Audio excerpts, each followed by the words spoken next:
नमस्ते। हिंदी साहित्य बीए तृतीय वर्ष की इस कक्षा में आप सभी का स्वागत है। हम लोग पढ़ रहे हैं कबीर की साखियाँ, जो मन को अंग के अंतर्गत संकलित हैं।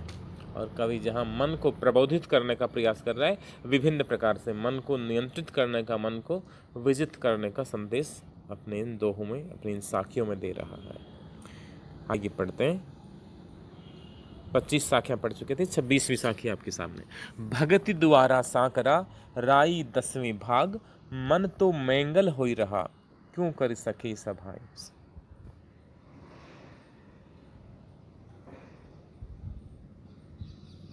भगति द्वारा साकरा,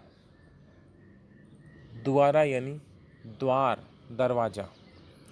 भगति द्वारा, भक्ति का द्वारा, साकरा सकड़ा, संकीर्ण, संकुचित, पतला। भक्ति द्वारा साकरा, भक्ति का द्वार है वह बड़ा संकीर्ण है, इसलिए बहुत ज़्यादा बोझा लेकर माया मोह कर्म फल राग द्वेष काम क्रोध मद लोभ मोह ईर्षा मत्सर आदि विकार लेकर, आशा तृष्णा लेकर, बहुत बड़ी सामग्री लेकर के और संकीर्ण द्वार से नहीं जाया जा सकता। भगति द्वारा साकरा, भक्ति का द्वार है वह बड़ा संकीर्ण है, भक्ति का द्वार बड़ा पतला है, सकड़ा है। साकरा शब्द संस्कृत के संकीर्ण शब्द का तद्भव रूप है, अपभ्रंश है। अब भक्ति का द्वार कितना संकीर्ण है, इसके लिए कवि ने उदाहरण दिया है। राई 10वें भाग, राई का जो दाना होता है उसका भी दशमांश, 10वां भाग, राई के दाने के 10 टुकड़े कर ले और फिर एक टुकड़ा जितना होगा, भक्ति का द्वार उतना संकीर्ण है। इस अतिशयोक्ति का अभिप्राय यह है कि भक्ति पथ पर माया मोह का, संकीर्णता का, अन्य जो लाग लपेट हैं उनके लिए कोई स्थान नहीं है। यहाँ केवल शुद्ध बुद्ध जो आत्मा है उसका प्रवेश हो सकता है। लेकिन मन कैसा है, इतना संकुचित मार्ग है, इतना छोटा रास्ता है, पतला रास्ता है, लेकिन मन कैसा है, मन तो मैंगल हो रहा। मैंगल यानी मदमस्त हाथी, खूब मोटा ताजा, खूब खाया पिया, स्वस्थ और मस्त हाथी जो अनियंत्रित है। मन तो उस मैंगल की तरह है, मदमस्त हाथी की तरह है, और भक्ति का द्वार अत्यंत संकीर्ण है। और कितना संकीर्ण है, राई 10वें भाग,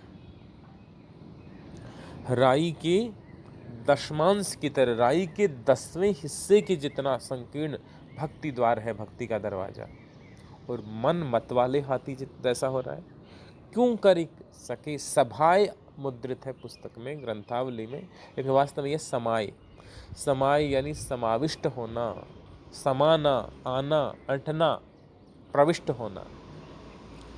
अब राई के 10वें भाग जितने से सकड़े रास्ते में हाथी कैसे प्रवेश करेगा? मन तो मैंगल हो रहा है। इसलिए साधक को चाहिए कि मन रूपी हाथी को थोड़ा सा पतला करे, मन रूपी हाथी की जो स्वच्छंद वृत्तियां हैं उन्हें नियंत्रित करे। भक्ति की मार्ग में प्रवेश करना है, भक्ति की पथ पर चलना है, तो मन जिन जिन चीज़ों में भटक रहा है, मन जिन जिन चीज़ों के लिए ललचा रहा है, उन चीज़ों से मन को मुक्त करना होगा। और जब किसी का भोजन पानी कम कर दिया जाता है तो वह प्राणी दुबला हो जाता है। तो अभी तो मन मैंगल की तरह है, मदमस्त हाथी की तरह है, लेकिन मन को विषयासक्ति से दूर किया जाएगा तो धीरे धीरे ये पतला होने लग जाएगा। अब यह एक असंभव सी स्थिति लगती है। कबीर ने लिखा है, कबीर जैसे कवि है वो कोई चीज़ निरर्थक नहीं लिख सकते, असंगत नहीं लिख सकते। जहाँ वो असंगत प्रतीत होती वहाँ भी कोई न कोई संगति होती है जो हमें खोजनी होती है। अब जब राई जितना भी नहीं, राई के 10वें हिस्से जितना संकीर्ण मार्ग है, उससे हाथी के कैसे निकलेगा? चाहे वो अभी मैंगल है, इसे आप यदि दुबला पतला भी करोगे तो हाथी रहेगा, बकरी तो बन नहीं सकता। और बकरी भी राई के 10वें हिस्से जितने रास्ते में तो नहीं निकलती, मच्छर भले ही निकले तो निकले। तो कबीर कह रहे हैं कि जो भक्ति पथ है, साधना का पथ है, वह बड़ा आश्चर्यजनक है। गुरु प्रताप सुई के नाके हाथी जावे आई।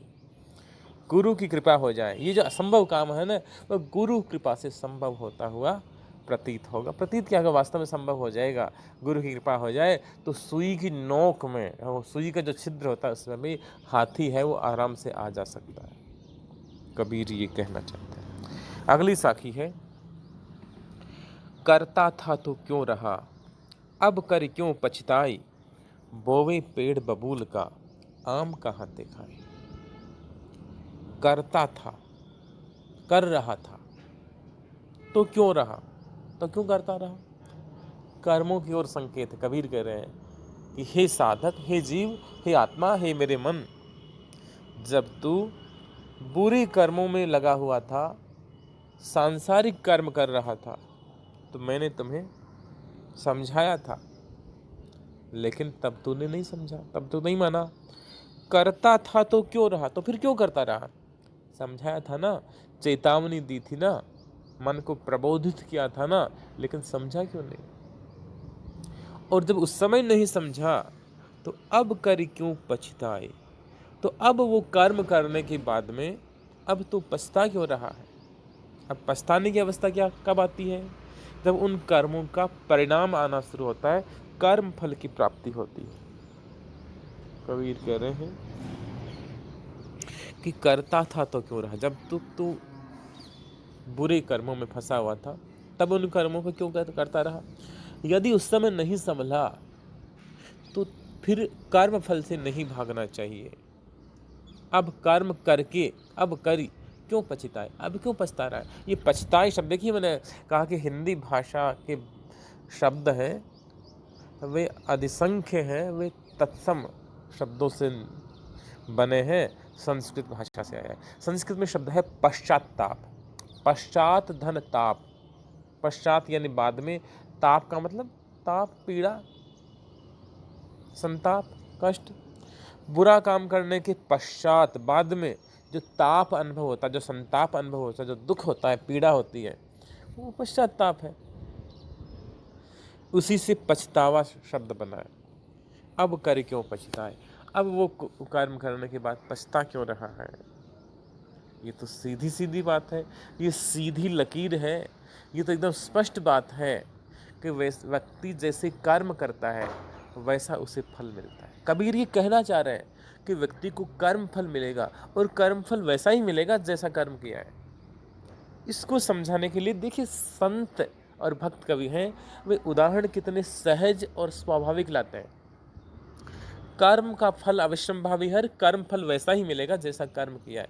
इसको समझाने के लिए कितना सरल और सुंदर उदाहरण दिया है कि बोवे पेड़ बबूल का, आम कहाँ ते खाए। तुमने जब बबूल का पेड़ बोया है, जब बीज बबूल के पेड़ का तूने जमीन में डाला है, तो बबूल का पेड़ उगेगा, उसके कांटे लगने हैं, उसकी जो फलियां लगनी है खारी हुई लगेंगी। आम कहाँ ते खाए, अब आम जैसे स्वादिष्ट फल तुम्हें कहाँ मिलेगा। जो बोया है वह काटोगे वह पाओगे। तुलसी ने भी इसी मान्यता का समर्थन किया, कर्म प्रधान विश्व करी राखा, जो जशु कर ये से तसु फल चाहा। जो जैसा कर्म करता है उसे वैसा ही फल मिलता है। कर्म की जो कर्म फल के जो अकाट्य सिद्धांत है उसका प्रतिपादन कबीर ने किया। गीता में भी इसी कर्म फल की अकाट्यता का वर्णन हुआ है।